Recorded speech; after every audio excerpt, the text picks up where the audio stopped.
you've experienced a lot of these things, but I think this one is a good topic because trying to figure out how to keep yourself and your athletes on the road is, one of the most important tasks as a coach, because you kind of get this perfect blend when you're a coach, right? It's like you're motivated to see them hit their goals, and you're motivated to make sure they don't get injured. So you're kind of like the person that sits on the fence that helps them maximize, not getting injured and keeping them on the road towards their goals. And so tonight's topic is just that, injury prevention and rehab, and how to get, your athletes to stay on track. So let me pull it all up and share my screen with you.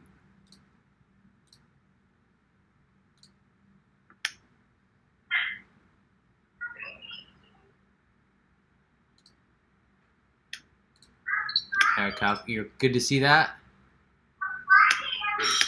Good, Yep. Good to see what I have? Okay, great. Hey, Kaylin, let's not yell. Well, she can yell, but she's going to be famous forever over here That's all she at, ever does. at Right. TriStar Athletes. She will be immortalized forever.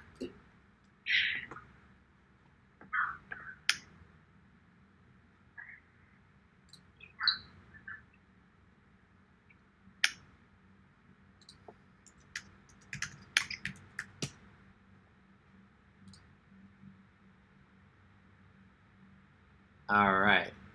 Let's see here. Let's dive right into it. So I'm going to go straight through the most common injuries here, and the run is the area that we have to be very careful with. As an overview, we have knee-related injuries, we have IT band-related injuries, hip, back, hamstring, and a lot of these are soft tissue injuries with the run that crop up from a whole host of different reasons why. They are all extremely preventable. And it is your ability to communicate with your athletes and help them do the things that will keep them on the road, that will keep them out of being injured. So we know that just creating a great plan alone won't do it, and that these maintenance pieces towards preventing injuries are going to be crucial. So swim related, we have shoulder and neck generally as the areas that people have to worry about the most. Let me get my pointer up so you can see a little better. Hey, Kyle? Yep. All right, cool. All right. So bike-related issues, we tend to see more backs, more knees, more ankles, more feet type of things. And then common to all is the psoas and the back. That is the foundation and the structure of endurance sports. And when the psoas muscle gets tight, then the back tends to get tight and clamps down on the nerves and tends to cause all sorts of problems from the waist down, including the shoulders and the neck and all over. So that's really common to all, and that's a muscle that I ongoing ping all of our athletes to watch and to stretch, doing, for instance, the runner stretch. All right. So it's a question of not if, but when injuries were going to occur in an endurance athlete's life cycle. So many, many years, many, many miles, we're going to see something. But how an injury happens, getting the athlete out of it in terms of making sure it's not going to become a recurring injury or an injury that goes on that they have for a long period of time, is where you come in to help them pump the brakes and figure out what to do next. And this is really important because I do believe that early on in coaching methodologies, and I even think to the most part today, we have a major problem with how endurance athletes are getting injured. And unfortunately, there's not enough, common principles on how we prevent injuries, and the sequencing and the timing is not good, and the understanding of training stress and biomechanics and limitations are there, and they happen. And we don't do a good enough job making sure that coaches are adequately prepared for that. And the training stress model really, though, does help save us from a lot of the errors. I can remember back when I first started coaching and there were no tools like this, no power meters, no heart rate, a lot of perceived effort, a lot of different types of intervals. There were problems. Like athletes, you would say, "Hey, I'm gonna cook this in the kitchen. I'm gonna bake this Ironman. I'm gonna bake this Olympic distance race for this athlete. Well, what's it gonna look like? I'm gonna sprinkle a little bit of this, a little bit of that, or we know some basics of physiology and what needs to be in there, but we didn't have a really good way to quantify it. And so back in the day, athletes and coaches were kind of in this bad spot. And the adequately prepared coaches would injure athletes on the regular and give them a plan that said, oh, this might work for Sally, so I'm going to give it to Susie Q. And then lo and behold, that athlete is just busted up and injured because the paces are too strong, and it's really just too much of a loaded gun to give somebody. So nowadays we have a lot more checks and balances to make sure that that stuff doesn't happen. But the whole supporting other factors that go into preventing injuries is what we're going to talk about mostly. So chronic versus short-term injury, we'll touch base on that.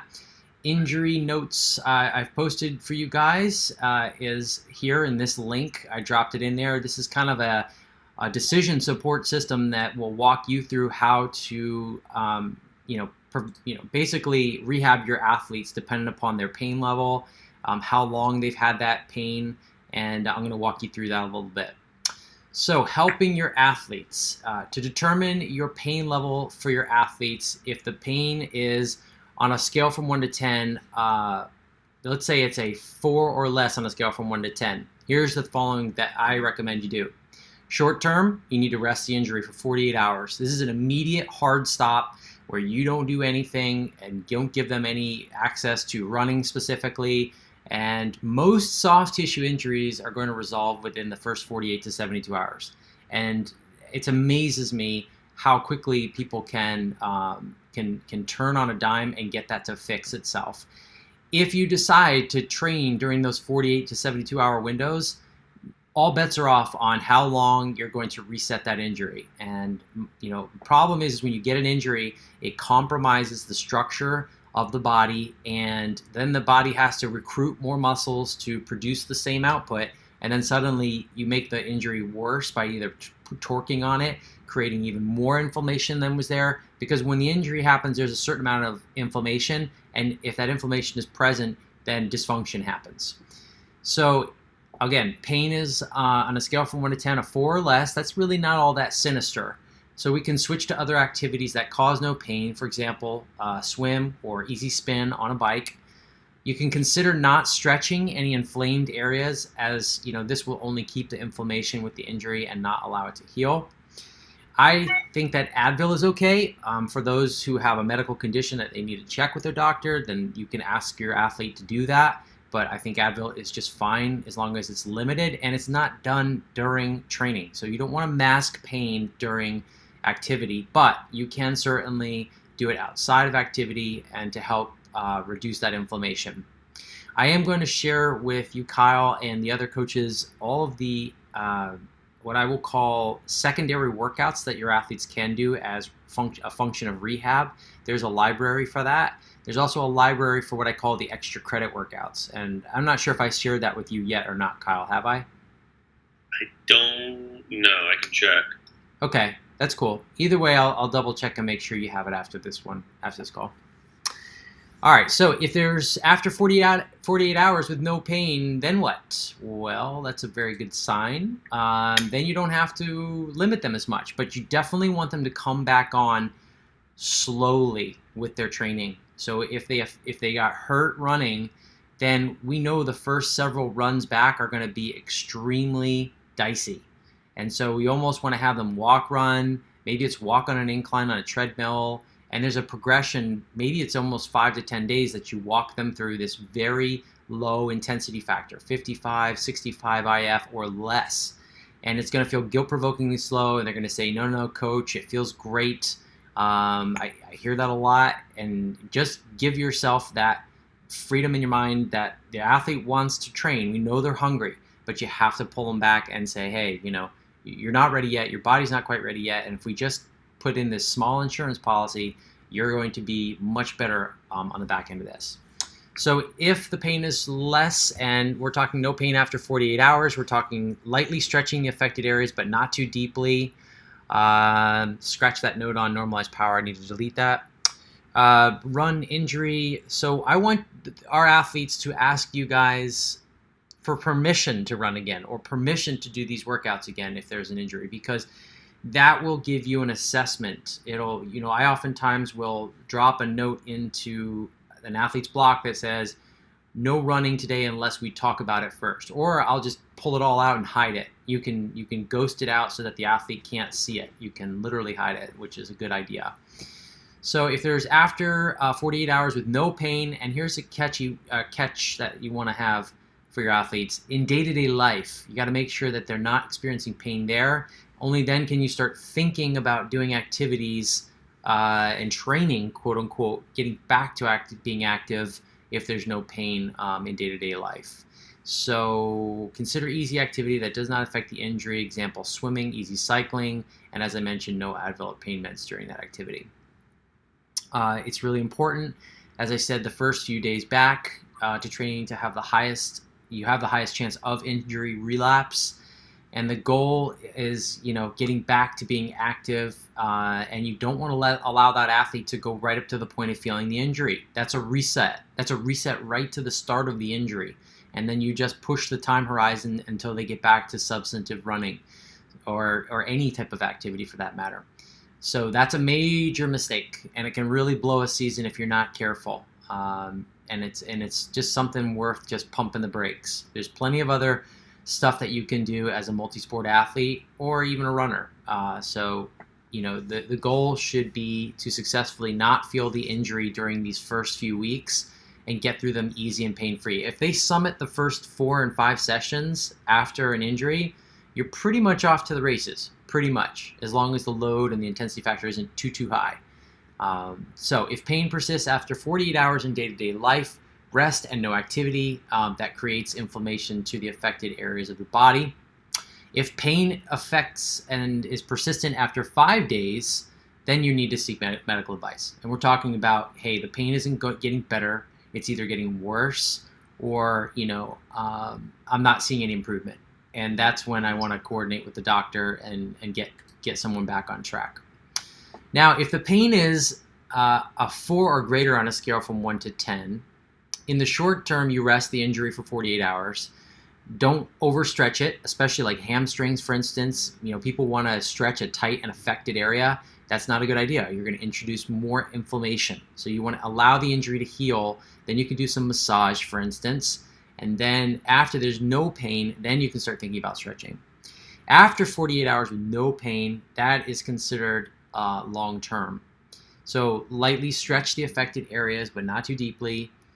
If it's a run injury, again, ask the coach for permission to run. And after 48 hours with no pain at all in day-to-day life, then you can consider easy activity that does not affect the injury, and always moving towards fully getting better here and completely healed up. So example, swimming, easy cycling, as I mentioned, and no pain meds during activity.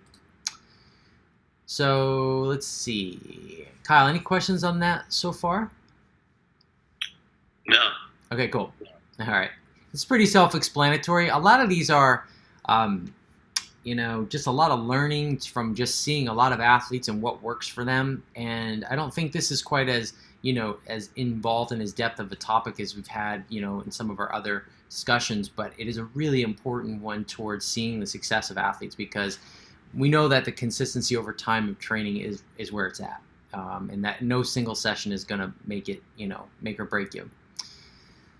So if pain persists after 48 hours in day-to-day life, rest and no activity that creates inflammation to the affected areas of the body, then you can consider training. Again, it just all depends on what's happening with basically that pain. So if pain persists after 5 days in day-to-day life, seek medical advice. And this is all fairly much the same as I mentioned before, but again, the difference is the pain is greater than a 4 on a scale from 1 to 10. All right, so key injury triggers and common use cases. Long periods of time sitting at a desk, the desk jockeys. That's a lot of people. A lot of people have jobs that force them to sit for extended periods of time. That creates a rolling of the shoulders forward. It creates tight back, tight psoas muscle. Psoas muscle hates sitting. If you go bike and then you run, you're in concert shrinking the glutes, shrinking the psoas muscle, and it needs to be elongated regularly, and especially after workouts, to not only just get it back to where it was, but even beyond where it was. So oftentimes people will stretch a little bit, and over time it keeps getting shorter and shorter and tighter, the psoas muscle. So other key triggers, common use cases, we're talking poor mobility, flexibility, most common for new athletes and those who do not have, quote, buy-in. They're not buying in it. They're not saying, I want to do these things. I don't see the value in them. And they're saying, this is a Cliffamism, but they like to eat ice cream and they don't really like eating veggies because it's not the sexy part of our sport. Endurance sports require maintenance and foundation, and when that erodes, then we have injuries. But it's not sexy, doing planks and doing sit-ups, and it's not like whizzing around on a bicycle. It's gym work. It is the things that will make us faster in the long run, but we can put off, for instance, that that maintenance, deferred maintenance really is what it is. So poor form of swim, bike, run, sometimes that can lead to it, especially we see that with running where form starts to break down as people fatigue. This relates back to strength training as well. So now we're moving on towards coaching-related things in terms of injury and either how to correct or how to avoid things and common mistakes for coaches within creating injuries. So estimating the FTP and or intensity too high, so you inadvertently have an idea that the FTP should be somewhere and you've overstated it. If that's really the case, much higher than what the athlete can sustain, or you haven't lowered it with the type of activity that the athlete's doing. Let's say they take a hiatus for 2 weeks. You need to reset that and then bring them back up. So that's important. Ramp rate of running is too quick. Total bike load is great enough to compromise form, or run load is similarly too great. So that is all inherent in the plans that you guys are working with within TriStar.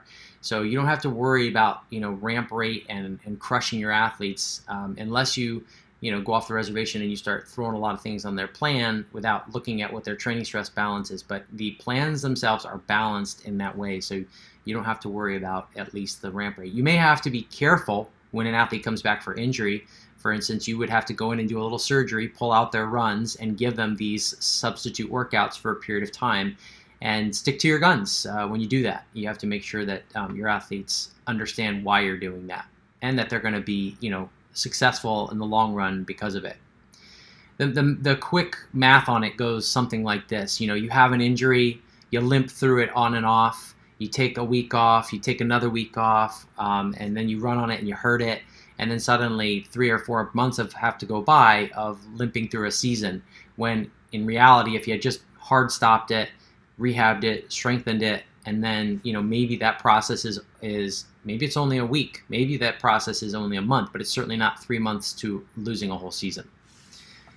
Long run progression runs too quick, too soon. That's definitely an error. We have to always incrementally raise that run progression. So we want to start and back it out enough weeks that we don't cram for a test and do lots of long runs right before the race. And lo and behold, it's like, why do I have an ankle injury, a stress fracture, an IT band injury? Well, these same athletes, not only are they trying to binge train and play catch up, they're also going to do it on surfaces that aren't very forgiving. So you have to think that your athletes are going to do things to harm themselves, and you have to save them from themselves. That's what you do as a coach. So coaching-related injury prevention continued. Building back training post-injury. Start with the swim, then go with the bike, then lastly run. The run may be a rebuild first of aqua run, elliptical, supplemental biking. Then you move to walk run, and then lastly running full blown.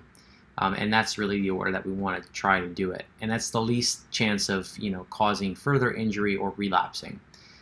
Harder rehab for runners because of this, because they can't really do all the off sports.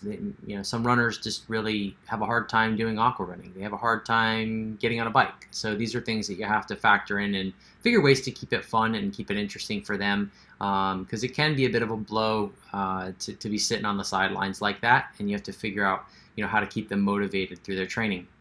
Multisport obviously has more rehab options. You can go to the bike and go to the swim. You're going to use the PMC to safely build stress back up.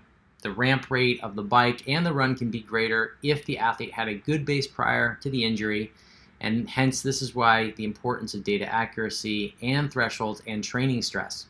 So if your PMC is live and your athlete, has to take some time off, where to start them back up, because you can see their run fitness has gone down. Okay, it went from a CTL of, let's call it a 30, their run CTL alone, and it dropped down to maybe it's 15. Well, now you know where you can start from, or at least get a baseline.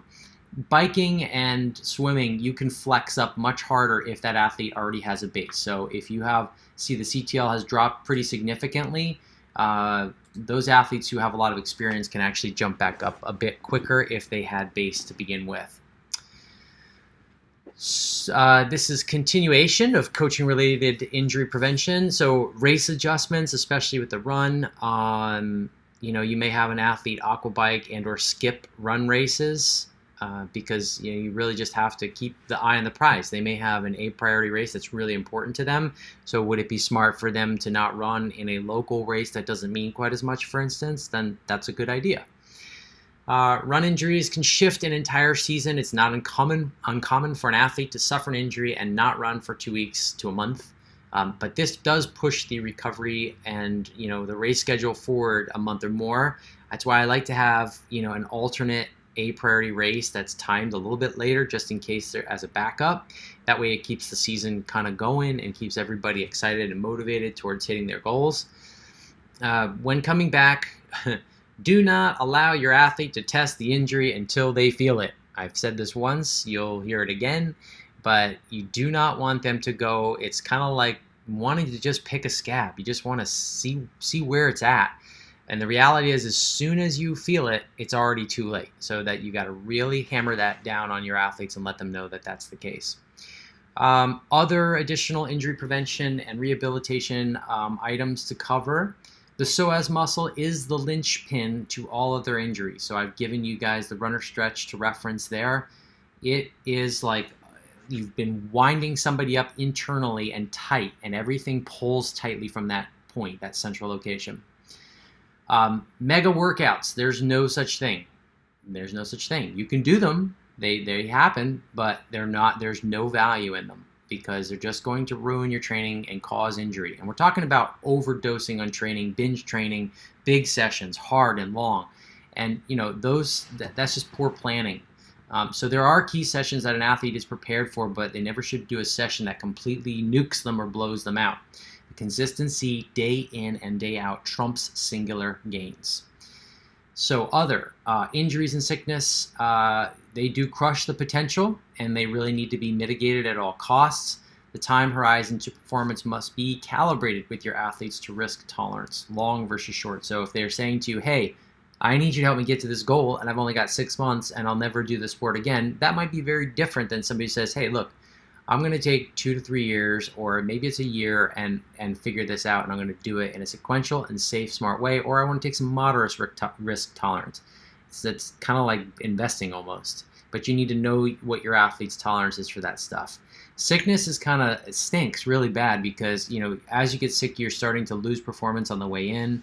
You get sick, and then it takes, let's call it a week to get through it, and then you got to do light activity coming out of it. So net, it's anywhere from 10 days to 3 weeks that you can lose CTL value. So that's not injury, but it also kind of goes hand in hand. People get sick from overtraining as well. And that wraps up that. Let me get Mr. Kyle back up on here. Did you pick up a few things on that one, Kyle? Yeah. Smiled to myself throughout the whole thing because I realized that I'm the athlete that did everything wrong. But it's helpful now, assuming this doesn't become a reoccurring issue, and I'm really hoping that all goes well on Monday. Yeah. It's going to change my perspective completely as far as when I'm working out, when I'll back off or when I'll push it. I think I was always a little bit stubborn before, obviously. Yeah. So that was all good information. Cool. It's very hard, to know the red line. It's really hard. And for self-coach athletes, it's really, really hard because they're just not objective. And, you know, a lot of athletes, I'm always impressed when I meet somebody who has had a lot of success in endurance sports, and they are self-guided. I think it's very rare these days compared to what they're trying to achieve and what's happening. But it's super easy to just, I just want to do one more, and then all of a sudden it's like the hamstring goes, and that's so frustrating. So yeah, hopefully we can prevent that. I have to say, there was a really big aha moment that happened for me in coaching. It was probably about 15 years ago when we had really moved everybody over from the older system of coaching, and which was Workout Log, and we moved into Training Peaks, and suddenly we had an ability to really, for athletes that were committing to it, look at their physiological data, power, training stress, and look at the PMC model and say, well, duh, this athlete just flexed it up way too hard. And actually, that's really what helped, early on, me to refine the programs that we were doing at TriStar to make sure that, keeping people on the road was what happened. So oftentimes, anything that I see athletes getting injured are either like kind of just bum luck, like I stepped off a curb, or like, more day-to-day life stuff than actual, injuries from racing and training. So, yeah, it's cool. Yeah, good topic. Good one to keep everybody happy and on the road. When coach is happy, the athlete's happy and they're not injured, and what you want to also be careful too, though, is if you really pull back and you get scared to give your athletes workouts too, then you won't see them hitting their goals. And then they'll eventually say, this is all just too easy, and they're not going to improve. So you do have to create a load that's greater than what it was before. But that careful balance of things, the sequencing, the timing, the intensity, all inherent in the plans that you have to really go through. I think a lot of our athletes, they recognize the sophistication of it, but it is amazing. When I lay things out, it's kind of like, well, this is here for a reason. That's there for a reason. And when people want to move things, that's where you have to step in and say, like, here's what we need to do. We're going to do a little surgery, and give some space. Just don't feel like when you're looking at plans to help your athletes that you can't remove something. Oftentimes it's you're like, well, I really want them to have that workout, or ooh, I don't want to get rid of that one. But in reality, they'd be better served with a little bit less than more. Right. Yeah. This might be hard to quantify, but when you look at, I don't know if I typically would get sick more often than the average athlete, but if you have an athlete in a 12-month span that's getting sick, 4 or 5 times, those colds, how much is that really impacting their performance? As far as like, if you're sick for a week, whether you train through it or not, in a sense, you kind of have to dial back.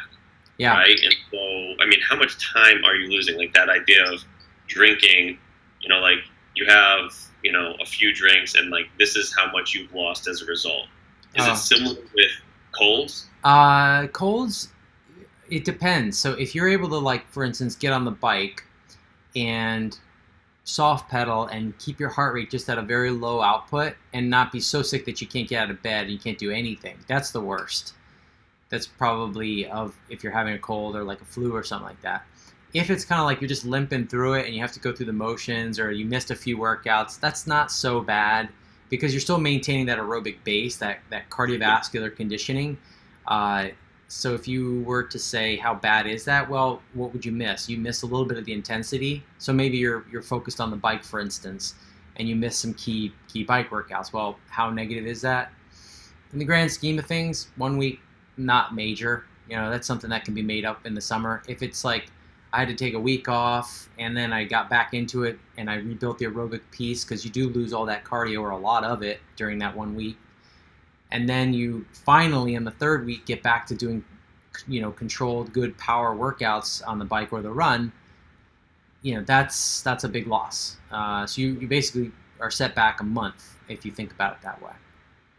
Okay. Not a lot of athletes know that, and you don't necessarily want to raise that up with them. Psychologically speaking, that's not ideal because you're kind of telling them to kind of like give up hope a little bit.